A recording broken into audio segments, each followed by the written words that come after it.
Oh, dahil nag-trending yung no leftover policy, nandito ulit kami. Yung manong na napagod dati niya. Palibog ng trip na kami. Nasa ganun na Wala na.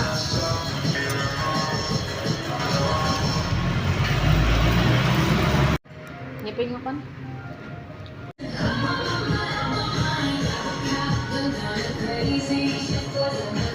Thing guys, no leftover policies are considered leftover.